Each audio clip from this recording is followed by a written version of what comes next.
Well, hello, everyone.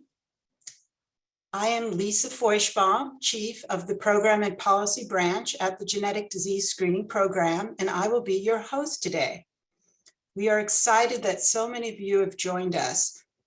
But before we begin, I want to tell you that this webinar is being recorded and a link to the entire presentation will be posted on our program website. So I want to extend a warm welcome to all of you. Today's webinar is titled California Prenatal Screening Program Changes, What Providers Need to Know. This is the second of 3 webinars about changes to the California Prenatal Diagnosis Screening Program. The first webinar, which took place on April 18th, focused on the clinical utility of cell-free DNA, or cfDNA, as an improved screening tool for the 3 most common autosomal trisomies, specifically trisomy 21, trisomy 18, and trisomy 13. For those people that were not able to attend the April 18th webinar, the presentation was recorded and is now available for viewing by visiting our program website. Today, we are shifting our focus to present more specifically the details of what prenatal care providers need to know about the new California PNS program. For more than 40 years, the Genetic Disease Screening Program has provided prenatal screening to pregnant individuals in California. And in addition to identifying high-risk pregnancies, the state program provides high-quality follow-up counseling and diagnostic services at our state-approved prenatal diagnosis centers. Screening and follow-up services are included in the one low program participation fee. Next slide, please. So after this brief introduction, Dr. Richard Olney, Division Chief of the Genetic Disease Screening Program, will provide a high-level overview of the prenatal screening program changes. Then Robin Jimenez, Chief of our Prenatal Screening Section, will take a deeper dive into the new program changes. Next, Faith Rader, Chief of our Communications and Education Unit, will provide an overview of our training and educational materials. And lastly, Jean Spitz, Director of the Perinatal Quality Foundation, will present on the Perinatal Quality Forum's Genetic Education Module, also known as GEM. Next slide, please. Just a quick word on the availability of continuing medical education units for this webinar. Physicians and other healthcare providers can claim 1.5 CME units for attending today's event. An evaluation survey will need to be completed, and that, along with a recording of this event, is posted on our PNS Program Webinars webpage. Next slide, please. And with that brief introduction, I am happy to introduce Dr. Richard Olney, Division Chief of the Genetic Disease Screening Program, who will kick off today's presentation. Welcome, Dr. Olney. Thanks. Next slide, please. Thanks to everyone out there for joining our webinar, and I know there are many of you very interested in learning about the upcoming changes to our program.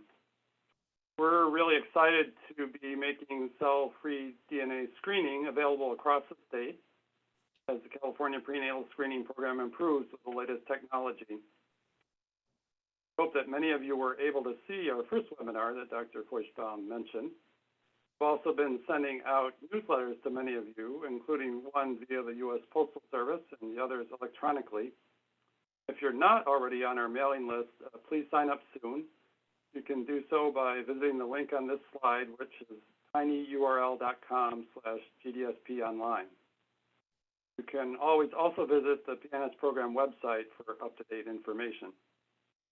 Bye.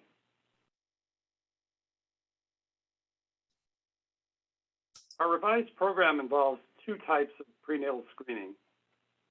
One using a traditional biochemical marker known as Msafp for neural tube defects, as well as the newer cell-free DNA technology, also known as cfDNA, non-invasive prenatal screening, or acronyms such as NIPS.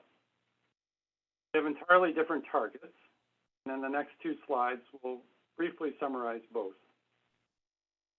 Slide, please. We'll first go over the basics of cfDNA screening, which will become the primary screening for certain chromosome abnormalities. The name for this type of genetic screening comes from the fetal DNA that circulates in the pregnant individual's blood. The panel that will be reported, as Dr. Feuchtbaum mentioned, is comprised of the three most common autosomal trisomies, affecting chromosomes 21, 18, and 13. Trisomy 21 is, of course, more commonly known as Down syndrome. Many patients know that fetal sex can also be reported, and if the participant wants to know that result, reporting can be requested. Eligibility for cfDNA screening begins at 10 weeks of gestation.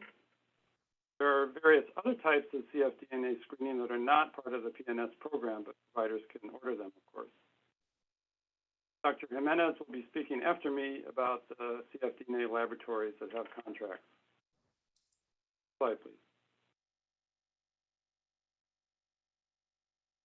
The other type of screening that will continue to be available through our program is for neural tube defects through measurement of maternal serum alpha-fetoprotein, also known as Msafp. If you're familiar with our current program, you already have seen risk reporting for neural tube defects, or NTDs, the most common of which are anencephaly and open spina bifida. This type of screening can be done beginning at 15 weeks of gestation and through 21 weeks, 0 days of gestation. Next slide. In this slide, we'll drill down a little bit deeper into program details. To be clear, both types of screening should be offered because they target different conditions. Unlike the current fee schedule in our program, we have separated the fees for each type, which will be $232 for cell-free DNA and $85 for Msafp. Both fees will be covered by the Medi-Cal program or most private insurance carriers. Part of these all-inclusive fees, we will continue to cover follow-up services, specifically for screen-positive results for either Msafp or the three most common autosomal trisomies detected by cfDNA screening. Genetic counseling, diagnostic services will be available without extra charges at state-approved prenatal diagnosis centers, or PDCs. Slide, please. We have a couple of additional changes to highlight with the new program. As Dr. Jimenez will discuss in detail in just a little bit, we'll use an online tool known as the Calgenetic portal to both order screening and review results. And risk assessment for Smith-Lemli-Opitz syndrome, or SLOS, will no longer be reported since those results have been based on biochemical methods that are going away. Next slide. Planned launch for the redesigned prenatal screening program is on Monday, September 19th, in the middle of this slide. On the left, you can see that September 18th will be the last day that a first trimester blood specimen should be drawn for the current biochemical trisomy screening program. On September 19th, providers can create orders online and initiate sample collection, cfDNA trisomy screening, as well as order Msafp screening online. For those individuals that initiated the first trimester screen before September 19th, the last day to have blood drawn in the second trimester will be November 28th, 2022. This sample will allow those individuals to complete the old program so that they can have a refined biochemistry-based risk for Down syndrome and trisomy 18 in the second trimester. Dr. Jimenez will describe more details of this transition period in the next series of slides. Thank you again for your attention, and I'll turn the presentation over to her. Okay, and with that, I want to thank you, Dr. Olney, for providing that brief overview of the new California Prenatal Screening Program. And now I'm happy to introduce Dr. Robin Jimenez, Division Chief of the Prenatal Screening Program, who will provide more details about the new program changes Welcome, Dr. Jimenez. Next slide, please. Hi, thanks Lisa, and welcome to everyone. So today I'll talk to you about the details on the program changes, the new uses of the Calgenetic portal, and as Dr. Olney mentioned, I'll be demoing the use of the orders application on the Calgenetic portal. But before we learn about the new and upcoming changes, I want to give you a sense of the context of where we've been and where we are right now.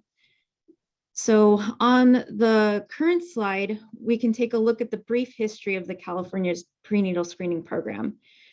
We started off as an AFP-only screening program in 1986, and here you can see that the program went through many changes as new approaches to screening for trisomy 21 and trisomy 18 emerged over time. Next slide. So here are the current screening algorithms for trisomy 21 and trisomy 18. The table on the slide shows a variety of screening results that the program currently offers, including first and second trimester integrated results in combination with nuchal translucency ultrasound measurements if available. So as Dr. Olney described, we're moving to essentially a two-track screening program, and we're going to do this over a period of time. This transition period will last for a few months, with key dates identified for you as a provider to determine what services are best for your patients during the transition period. Next slide. All right, so let's talk about some key highlights about the transition period as we change from the biochemical screening program to the cfDNA Msafp screening program. And Dr. Olney mentioned a few of these already, but let's just go over them again. The last day for the first trimester blood collection under the current biochemical screening program is Sunday, September 18th. First trimester specimens drawn after 9/18 will not be accepted, processed, or resulted by the PNS Program Laboratories. The transition period is most critical for patients who have already initiated biochemical screening before the program revision begins on September 19th. The last day for patients to be drawn for second trimester screening is Monday, November 28th. After 11/28, second trimester specimens drawn after this date will not be accepted, processed, or resulted by the PNS Program Laboratories. Moreover, the transition period for state contracted case coordinator centers to manage biochemical cases will be extended from Monday, September 19th through Monday, December 26th, and this includes case management for follow-up services for screen positive patients. The PNS program case coordinators will support providers and can help address any questions that you may have during and after the program transition period. Next slide. So this slide summarizes in a table all the important dates to know in a list for the PNS program's transition to the revised program, as we talked about on the previous slide. Additional dates to note are the last dates to order TRFs for biochemical screening, which are August 28th being the last date to order first trimester TRFs, and October 28th as the last day to order second trimester TRFs. I also want to point out that the last day for biochemical patients to receive follow-up services at a state contracted prenatal diagnosis center based on the 24-week zero-day cutoff is December 26th of this year. But please note that your own patient's cutoff dates may be accelerated depending on their gestational age of their pregnancy at the time that they enter the biochemical program. Next slide. So the benefits to cfDNA screening as a primary screen is that it makes high quality prenatal screening accessible to all California pregnant individuals at an affordable price. It also provides higher sensitivity with lower false positive rates, and fewer screen positive cases will be referred for unnecessary follow-up diagnostic services. cfDNA technology can be utilized at an earlier gestational age than traditional biochemical screening, and cfDNA will provide results for an additional aneuploidy, specifically trisomy 13, than the current program where we only have trisomies 21 and 18. Next slide. So as with any technology, there are some limitations to cfDNA screening that you should be aware of, such as it cannot detect mosaicism. Results may indicate underlying maternal aneuploidy or maternal malignancy. Test failure is possible depending on fetal fraction or patient factors such as high BMI. Test failure can be associated with aneuploidy. It is not recommended for higher order multifetal gestations beyond twins, and positive predictive value changes with age. So given the benefits and limitations of the technology, as you may know, there are many cfDNA laboratories out there. So which one or ones is the program using? So next slide. So the big reveal of the state contracted labs are, next slide. The state contracted cfDNA laboratories are Natera, Quest Diagnostics, and PerkinElmer. I do want to note that laboratories that have completed the required onboarding process will be available for providers to choose in the PNS orders application on the Calgenetic portal on September 19th, 2022. That's the program start date. Any laboratories that have not completed the required onboarding process by then will become available for providers as quickly as possible after that. So let me talk a little bit more about our state contracted laboratories. Next slide. So providers will select one of these 3 state contracted cfDNA labs when ordering cfDNA screening. And all 3 labs will have the same $232 program fee, no matter which laboratory you select for your patient screen. Screening test result communications and interpretation will be standardized among all 3 labs, and results will be sent through the state program. Furthermore, case management will be provided by PNS program coordinators for all state contracted labs, and providers will contact the PNS program coordinators for questions about test results and follow-up services. Each state contracted cfDNA laboratory requires patients to use their proprietary blood collection kits that must be ordered directly from that lab or provided at a designated location. Instructions for how to order and collect patient blood for each of the state contracted laboratories will be distributed widely, especially available on our website. Kaiser Permanente providers should consult their own genetics department for cfDNA ordering through the PNS program. Next slide. So we've received the question from providers about how do I order cfDNA tests in addition to the T21, T18, T13 state program panel. As you may know, the PNS program does not include screening for sex chromosome abnormalities or microdeletions, as those are not currently recommended for routine population-based screening. Providers can order additional screenings, including sex chromosome abnormalities, as a separate test request process. Specific instructions for each state contracted laboratory will be distributed. However, for any additional testing, providers must do or arrange for pre and post-test counseling, do or arrange for any diagnostic testing that may be recommended, as well as separately bill the patient for testing and follow-up. Next slide. Another major change to our program regards nuchal translucency ultrasounds. So the PNS program will no longer accept nuchal translucency ultrasound measurements on PNS orders. The PNS program will no longer refer patients to prenatal diagnosis centers solely based on a large NT measurement.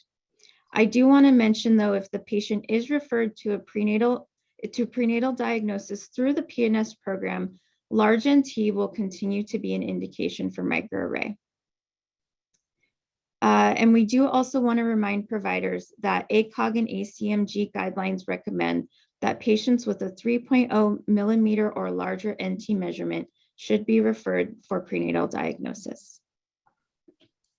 All right, so now that we've talked about the changes, how do you order the new tests? So next slide, please.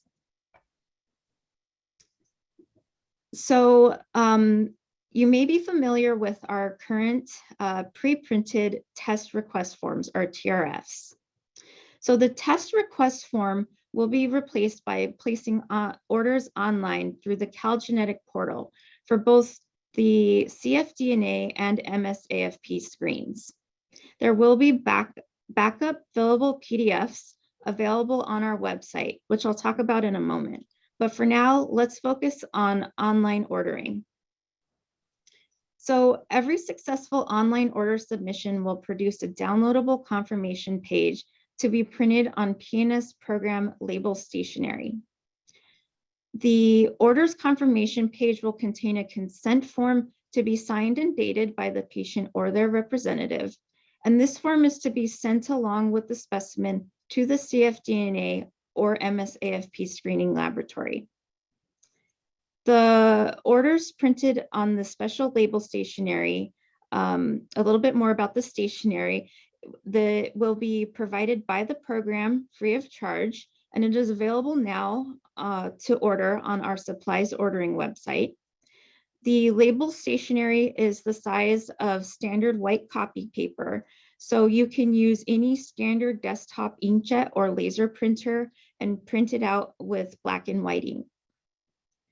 We will also have decline forms available on our website, since the patient consent and decline forms will no longer be located in the patient booklet.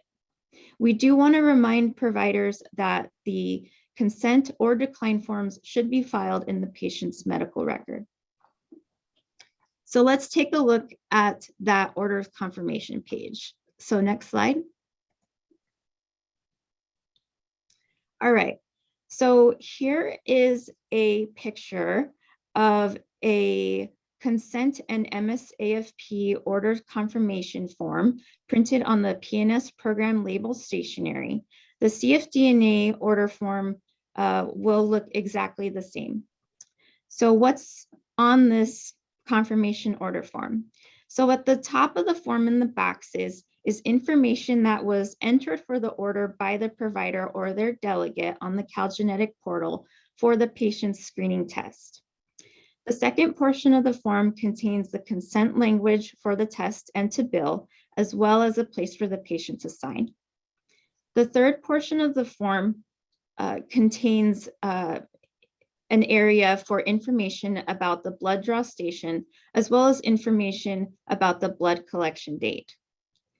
And the fourth portion of the form that you see in a blue rectangular box are labels with a unique barcode and PNS form number for the specific specimen for that patient.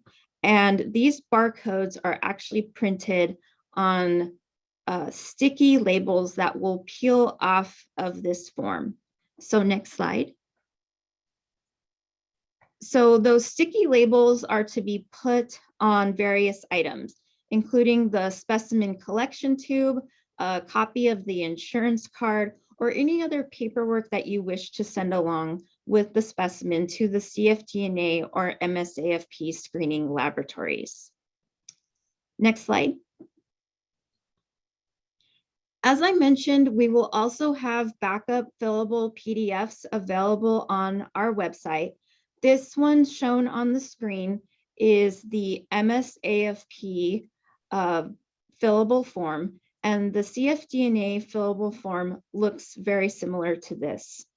Although I do want to stress that the fillable PDFs available on our website should really only be used in a contingency situation, such as a power outage or other types of emergencies, such as the order portal being unavailable. And why is that?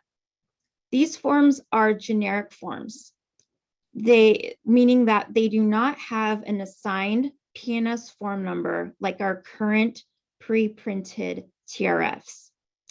Why is that important? Without a PNS form number, providers will not have substantive use of the PNS orders or results application on the Calgenetics portal. Therefore, if you use the paper forms, your results will only be available to you via paper mail and will not be searchable on the Calgenetic portal. For these reasons, we strongly encourage you to use the online orders application on the Calgenetics portal when the new program goes live. Next slide.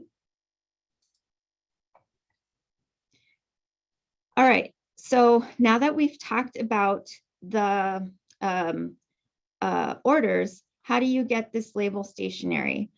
As I mentioned, the PNS program label stationery is available to order right now through our online order website. The PNS program website will have information on using the state contracted cfDNA laboratories.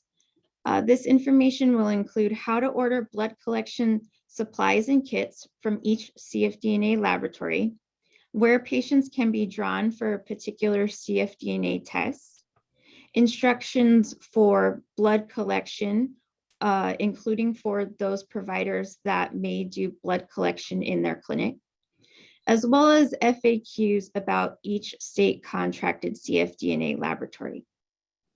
Additionally, educational materials, including in electronic format, will be available on our program website, as well as available for online ordering at the https bit.ly/PNS supplies link. All right, next slide. All right, so let's talk a little bit more about our Calgenetic portal. So we encourage you to visit the PNS Program Portal Resources webpage for a chart showing which professionals can access the Calgenetic portal. So the chart on the screen shows the top portion of the chart on our website. And on the slide, you can see the access description for physicians and surgeons. So basically our MDs and DOs. Next slide. So for the online Calgenetic portal, right now providers can register and assign their delegates at https://calgenetic.cdph.ca.gov. Right now, you can view patient screening results and fill out outcome of pregnancy surveys if you've received any. After program launch, you can place cfDNA and Msafp screening test orders through the orders application on the Calgenetic portal. Next slide. All right, so on our PNS program resources webpage, right now we have 4 training videos for you on how to use the Calgenetic portal, including user access and profile management for licensed clinicians, how licensed clinicians manage their delegates, how to search, view, and download results from our portal today, and how delegates would access their account, search, view, and download results. In the middle of August, we will be releasing a video regarding how to place orders on the Calgenetic portal. But right now, next slide, please. I will demo for you how to Robin, before we move forward, we're getting some messages that folks cannot see the slides. Okay. So before we get started with the demo, Cameron, if you are able to please take a look at what's going on. Please bear with us, and we apologize for the technical issues here.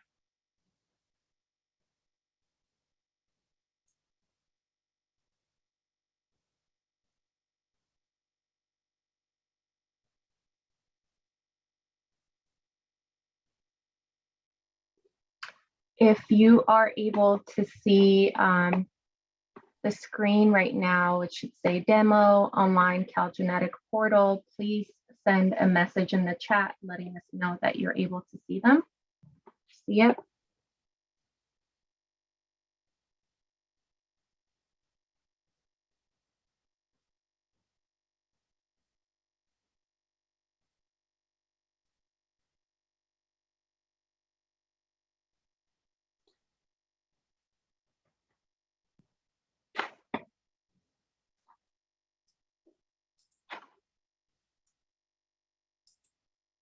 So Yeah, lots of yeses in the Q&A, Seti. perfect. Okay, perfect. Thank you. So we'll continue moving. Thank you, everyone. All right, great. Okay, so Cameron, yeah, so we're actually going to shift over to a video of our Calgenetic portal. So Cameron, just let me know when you go ahead and start that. Looks like we're running. Okay, so this is the dashboard of our Calgenetic portal, as if I'm logged in as a provider, such as an MD or a DO.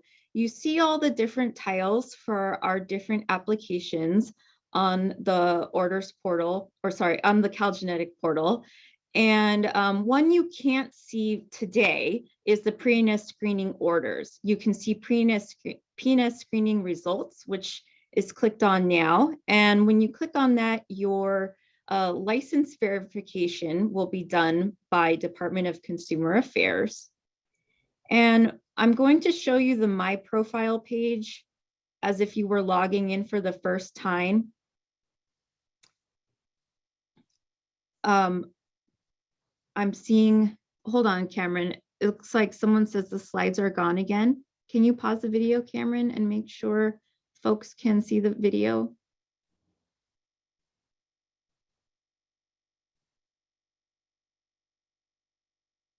Okay. Can see the slides. Slides are fine. Okay. All right. Okay, I think we're all right then. Okay, so then Cameron, let's go ahead and keep going. All right, so here on your profile page, as a provider, you'll have your name, email, license, as well as a table with the facilities locations that you can add here. Your facilities are the locations where your result mailers will be sent to, so a correct address is critical. You enter in the information, save the facility. An AccuZep address verification will be confirmed to make sure that your address is correct. And then you select the correct address and you can save that facility to your profile. And once it's saved, you'll see in a moment that it pops up as a new row on the facility locations in your table. All right. So we're going to scroll down to talk about delegates now. So you'll see a manage delegates tile and an add delegates tile. You can also manage your delegates tile from the top breadcrumb at the screen. On the My Delegates page, you'll see a table with all of your delegates listed, and you can add a delegate from this page. You enter their email, which is critical because this is where their the invitation will be sent for them to create their account, their name, their professional role, as well as their license number if they have one. The other field on here is the expiration date. This video was filmed a little while ago, so 90 days from that date was in August. But you can also set the expiration date sooner than 90 days if you wish to, if someone's only temporary at your clinic, and you can choose which facilities that delegate can order at in the facility's permissions.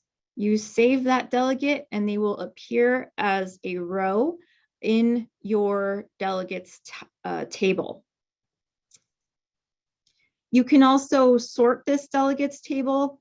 You can also edit delegates from this screen, but you'll see that you can't really edit their profile, including their email address. So that's quite critical that that's done correctly the first time.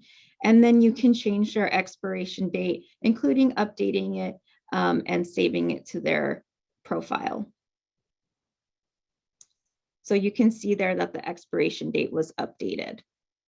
All right, so you can filter this table in a variety of ways. So you can see all of your delegates at once, your only active delegates or any inactive delegates that have expired.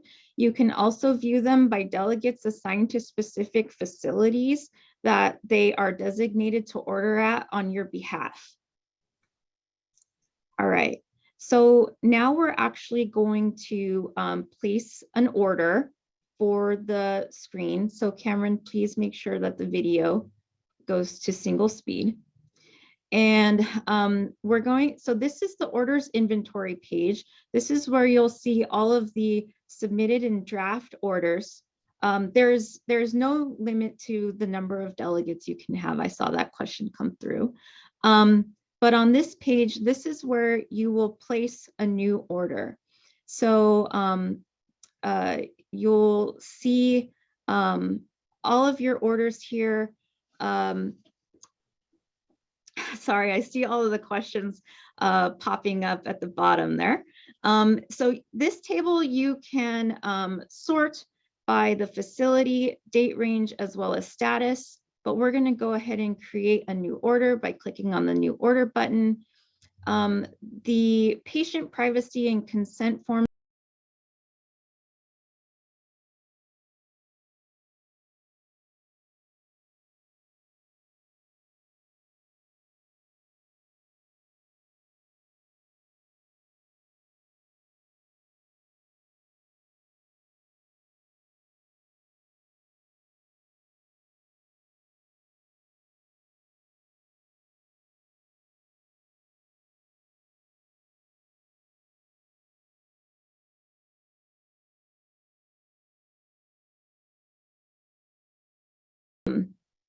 and confirm them to be true. Otherwise, your patient is not a screening candidate for the program. So once you confirm those are true, it'll take you to the order page.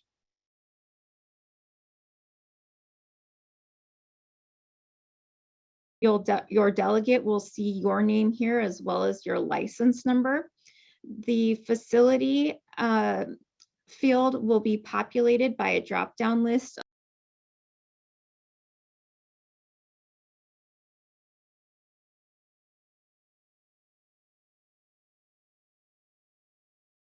test.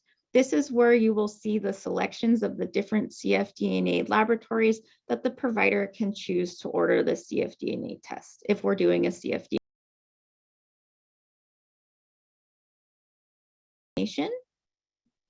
So the patient information in this slide is mostly their address and demographic information.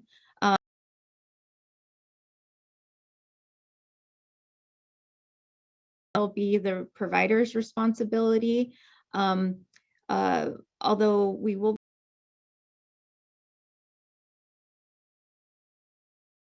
you can click up to 4 on the drop-down menu. So let's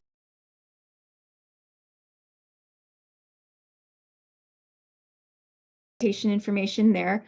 The only required fields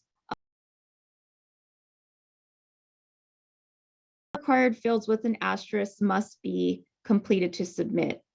So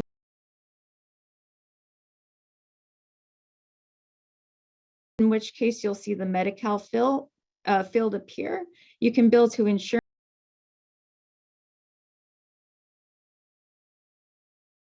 which we'll do for this demo. Next, we'll ask you to enter pregnancy information for your patient, including the number.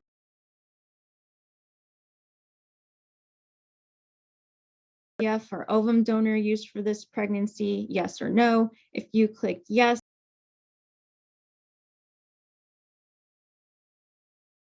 for if you want to disclose fetal sex or not on the result.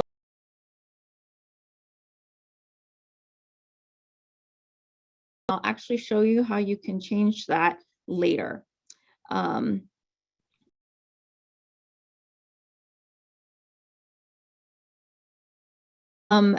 Next, we'll ask you for dating methods. So in the dropdown, there's ultrasound, LMP, as well as physical exam. And for each of those dating methods,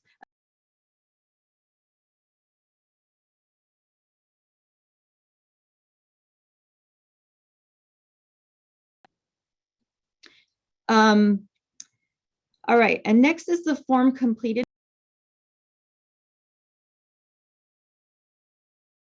Agree that all of the information in the form you have entered is correct and true. And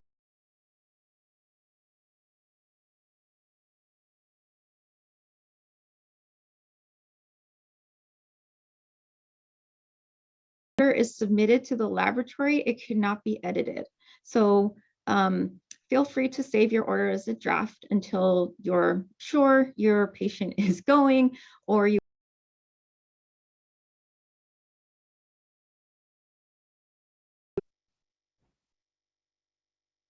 all right. So once your order is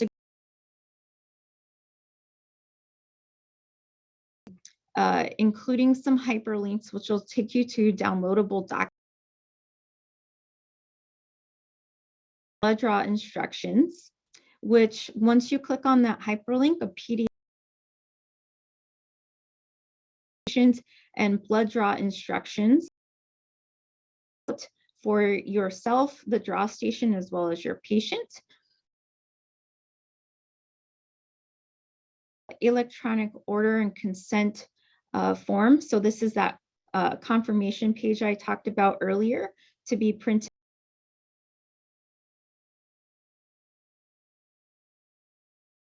onto your local machine, and this can be printed out on the stationery, and it should be information filled in. And if you print at 100%, this document will line up with the label stationery perfectly, and you can use those sticky labels to put it on to label the specimen and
We have an entire webpage dedicated to questions regarding the Calgenetic portal. If you go to cdph.ca.gov/PNS, you'll find a link on the left-hand menu that will be specifically for the portal.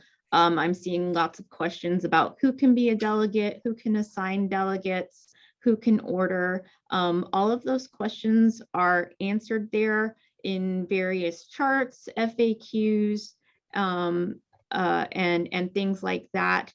And one thing that is different from the current results application is currently one delegate, a delegate can only be matched to one provider. But when we go live with the new program on September 19th, a delegate will be able to be assigned to multiple providers. So yes. Great. Yeah, I just saw a couple of questions come by that looked interesting, I think. Can cell-free DNA be ordered after 21 weeks of pregnancy? And yes, we are allowing cfDNA to be ordered all the way to term. However, we're recommending it to be ordered before 21 weeks of pregnancy, because that will allow the patient the opportunity to go to a prenatal diagnosis center for any diagnostic testing. And is there a preferred or restricted provider for di twin pregnancies? All of our cfDNA laboratories will be screening for twin pregnancies.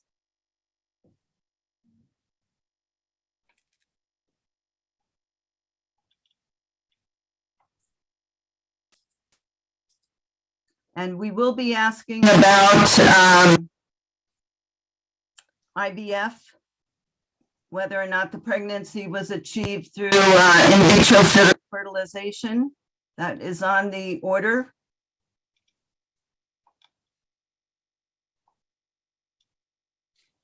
So we, as you can see, we've really focused quite a bit on the cell-free DNA program this evening. Not much has changed with the Msafp program. I don't know, Robin, if you spent much time discussing that. We will still be providing supplies, test request forms for the Msafp program, but all the supplies for cell-free DNA will be supplied by the companies. Okay, Sarah. All right. We're going to move on. Thanks very much for fielding all those questions. And there are lots of questions coming in, and we will review the questions and probably try to put some kind of summary together. At least we'll have a good sense of what the issues are for the providers out there in California. So keep on sending in those questions because we'll be reviewing them. So next, I am happy to introduce Faith Rader, who is the chief of our communications and education unit. Faith and her staff have been diligently working on our prenatal screening program communications plan. And today she will highlight the educational materials that are being developed to support the new program. So welcome, Faith. Thank you, Lisa. Hi, everyone. Thanks for staying on this long and this late into the evening. We really appreciate your joining us. I'll be talking about the communications and educations plan for the revised PNS program. First, I will talk a little bit about the goals of our communication. Then I'll just preview a couple of our materials. And then I will talk about the next steps for how you can stay informed about the program changes. Next slide, please. So in our communications, we are really trying to hit some of these high-level points. We're trying to describe both the benefits and the limitations of prenatal screening. we're trying to describe the difference between prenatal screening, which estimates the risk, as you all know, and diagnostic testing, which gives a clearer answer about a birth defect. We are trying to emphasize the availability of follow-up genetic counseling and diagnostic services for individuals who get screen positive screening results. And we are trying to make our materials, all very accessible. That means for patient materials, using plain language, translating them into most of the languages that we have a high level of population speaking in California. And then for provider materials, we're trying to make them as easy to use as possible. And then we are also highlighting, the consent and decline information so that patients know that this is an optional program for patients.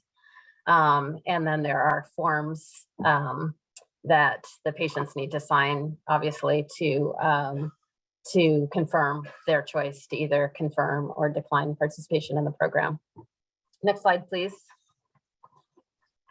So this is what you can expect in terms of educational materials. We will have a video for the patients, and we will have a video for the providers. The one for the patients is a short video. It'll be available in English, Spanish, and Chinese, posted on our website. The provider video will be posted on our website. Then our main written materials include the provider handbook, which will be a PDF posted on our website. We'll email it to you. It will also be printed. You can order it. And then the patient booklet, there will be a short version that will be printed. There will be a longer version on our website. We'll have a 2-page summary. It will be translated into 5 additional languages to English. Our other written materials will include 4 screen positive booklets for the 3 trisomies: Down syndrome, trisomy 18, trisomy 13, and then for neural tube defects. And then we will probably have a prenatal diagnosis for birth defects booklet as in the past. In addition to all of those, we'll continue to email program updates. So it is important that we have your email address. We will email and mail newsletters on occasion. We are revamping our website so that it will reflect the new program materials as they come online and the program changes. Next slide, please.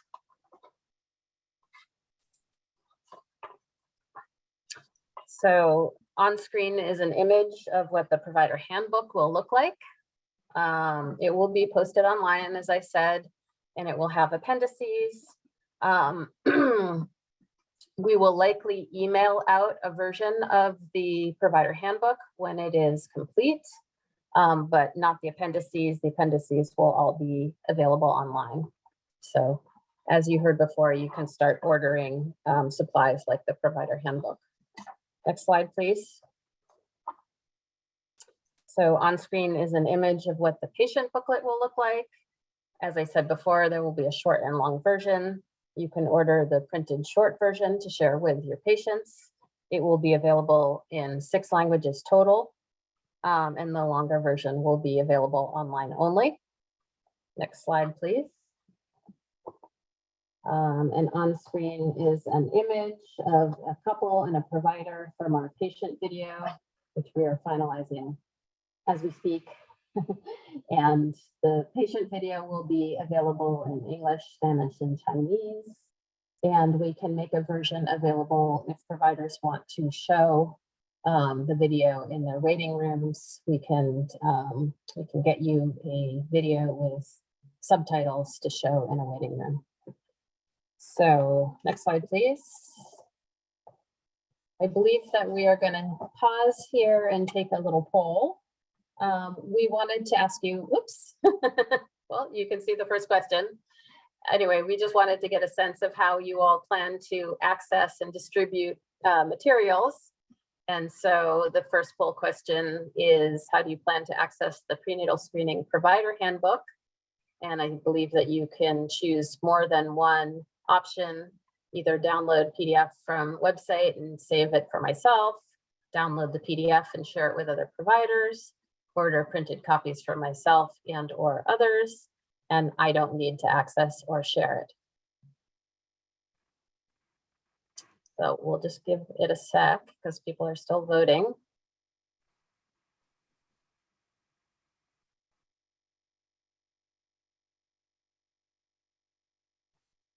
%43 participation. Let's get up to 50 and then we can close it. Oops. 48, 49, 50. Okay, and the poll, please, Seti. There we go. Thank you. Next poll question, please. Oops.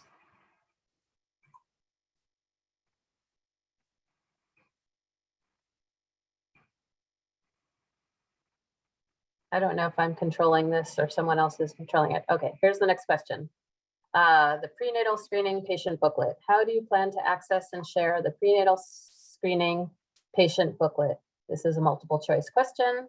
You can download the PDF from the website and email it to patients.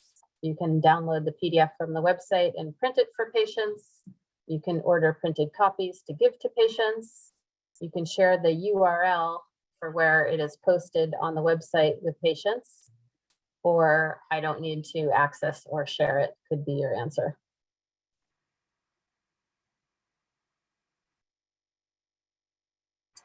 So we're at 48% participation, 50%.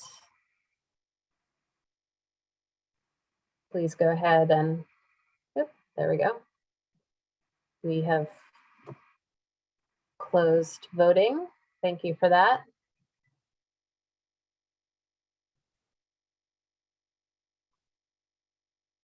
And now the question is about the patient video. How would you prefer to share the PNS program patient video with patients? Is this poll open? I can't tell. Nobody's voting.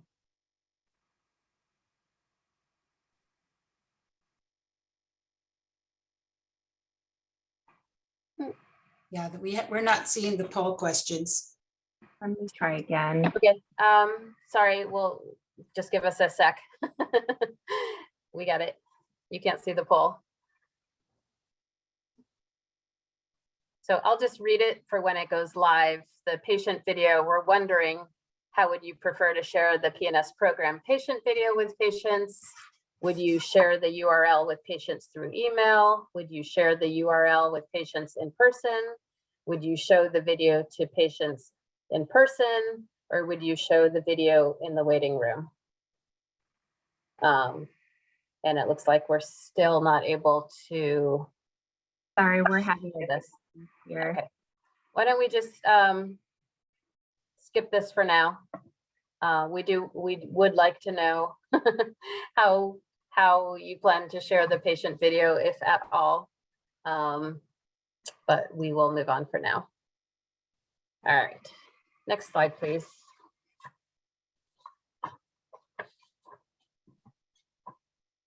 Next slide, please. There we go. Okay, so I just wanted to take a sec to talk about the webinars. So this is the short link to get to the webinars page. You can use this short link to look at the recording for webinar 1, which was very well attended and very well received, about cfDNA screening. It was a clinical overview that's posted on the website now. The recording, as we said, for this webinar will be posted shortly. And then our third webinar will be held on August 24. We would love for you to join us in person, or, you know, not in person, in Zoom, the next best thing right now. And if you can't, you can go to this webpage and find the recording afterwards. Next slide, please.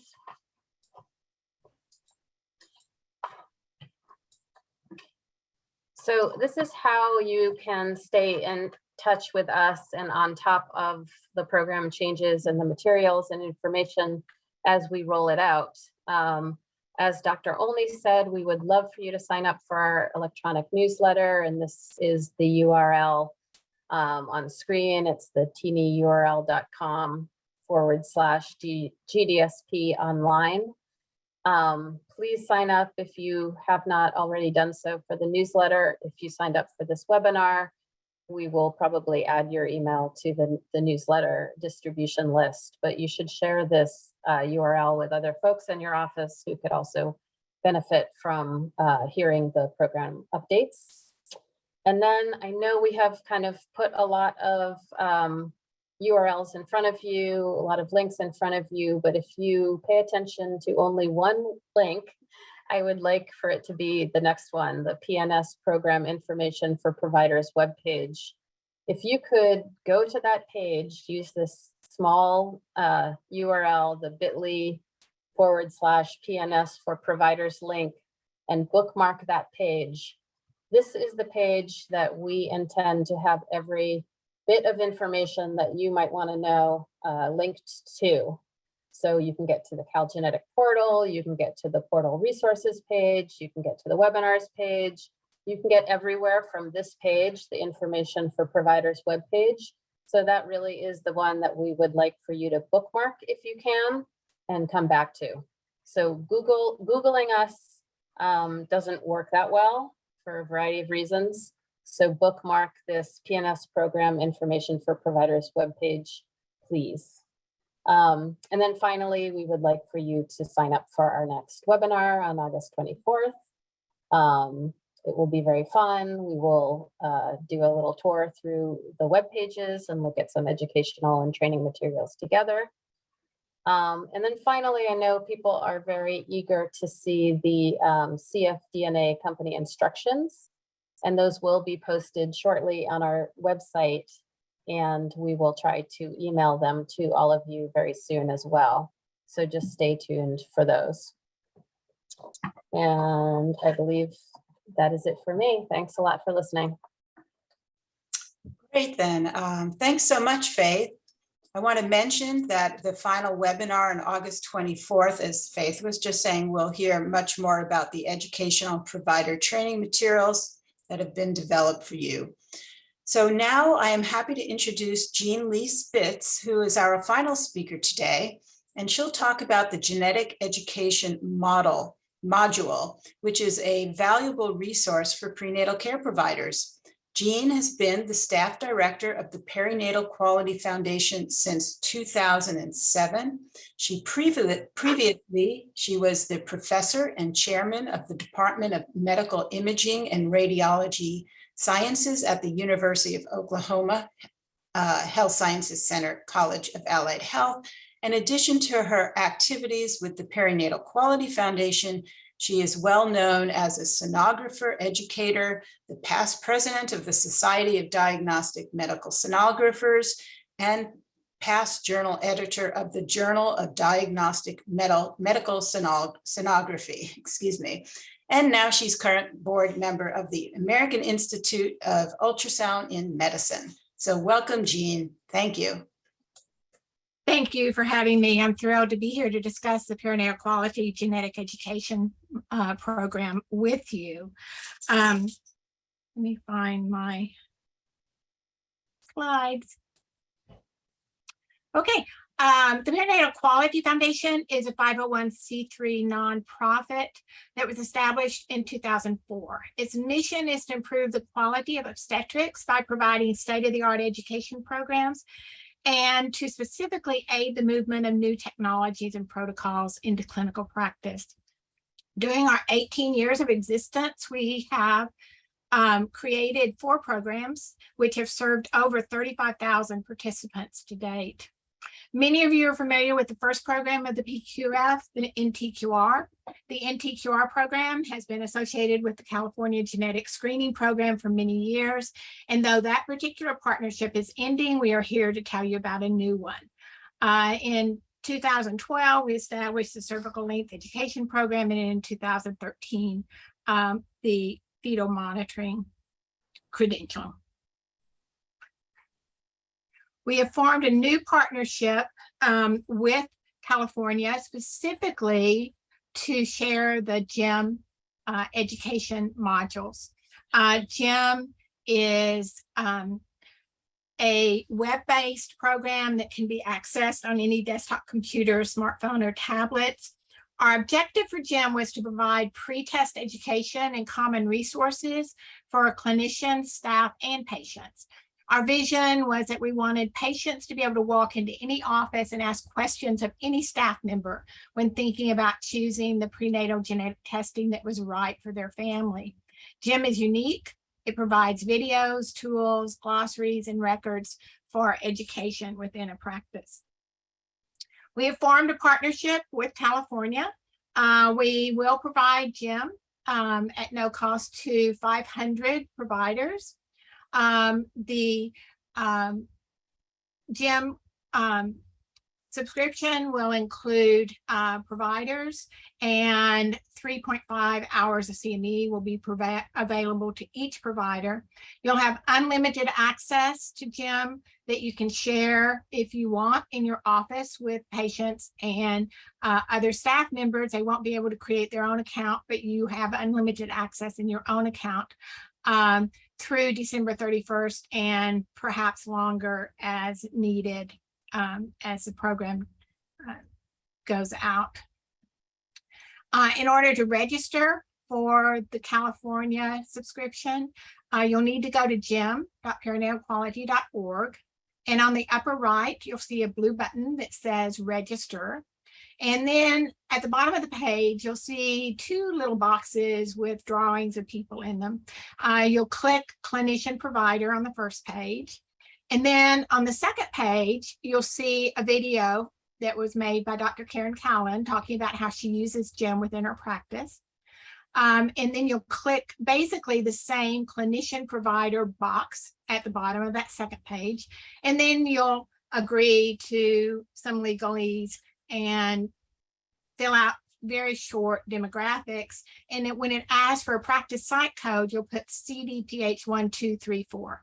You will create a username and password, and you want to save that username and password because you can go back to the website, sign in with that username and password for unlimited access anytime you want it once the account is created.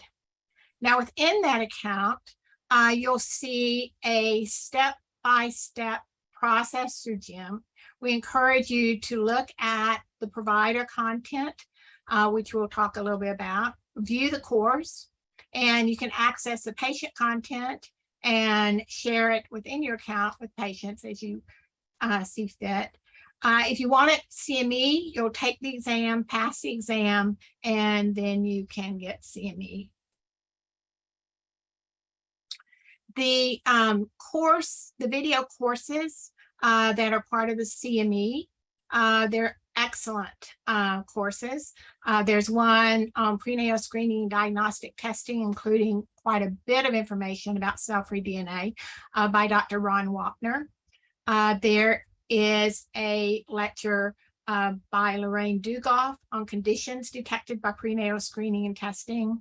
And then a third lecture on communicating with patients, pre and post-test counseling by Mary Norton. All of these lectures are excellent, entertaining, and I think you'll enjoy them.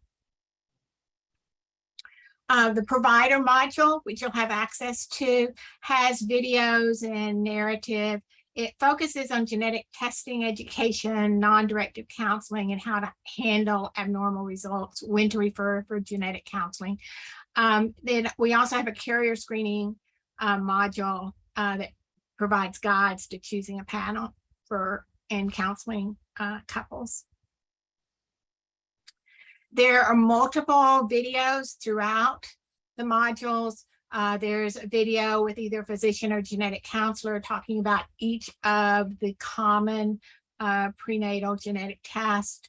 There are also patient videos talking about their experience, how they thought about testing, and their takeaways with respect to the importance of selecting the right test for your family.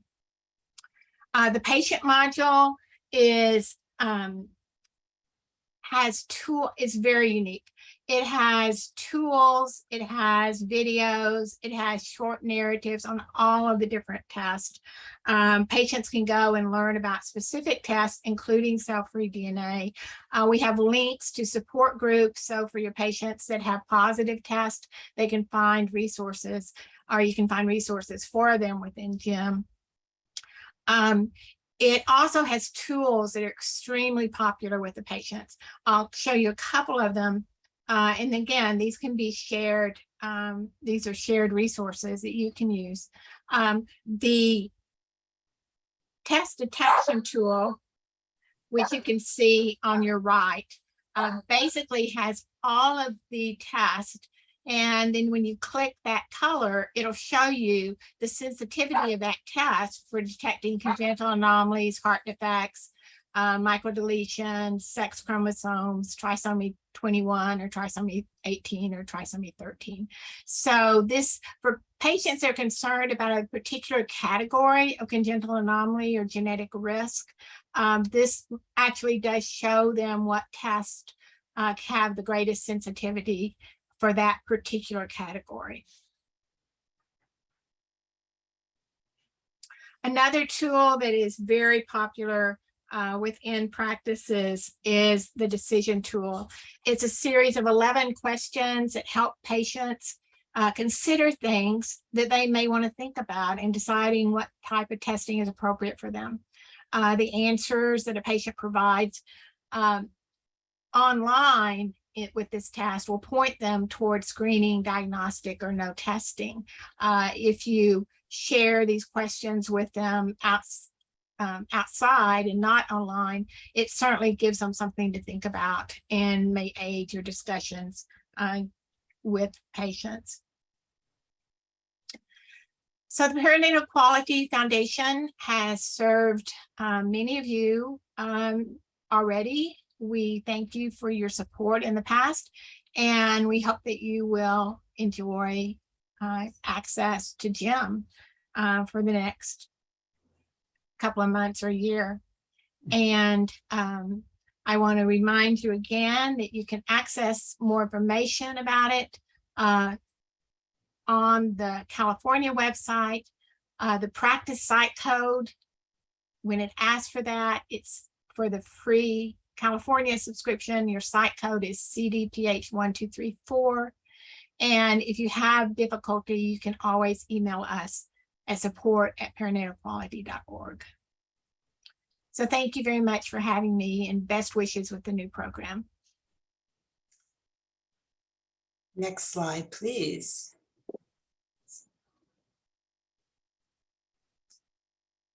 Next slide, please.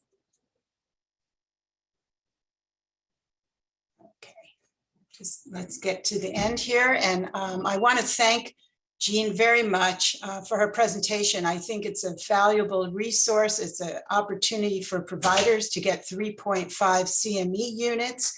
And I encourage you to go to our website to get that information and directions. And we will be able to provide the free access to 500 providers right now. If it's a very popular item and more providers want access to it, we'll be able to renegotiate that. So it's a tool for you.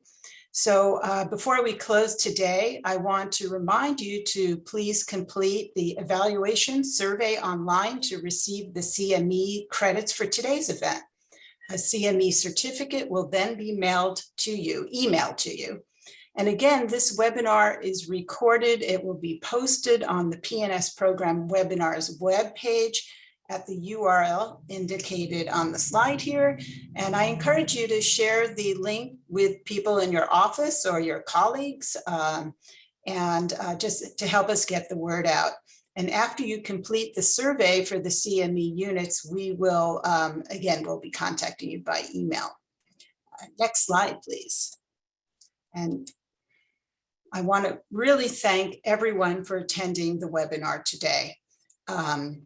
Please send any additional questions to the email address pns@cdph.ca.gov, or you can visit our website at www.cdph.ca.gov/PNS. Lastly, please be sure to join us for our third and final webinar on August 24th, where we will present our patient education and provider training materials in preparation for the launch of the new California Prenatal Screening Program. And I just want to say, be well, everyone, and thanks for attending today. And we'll see you in about a month. Thank you.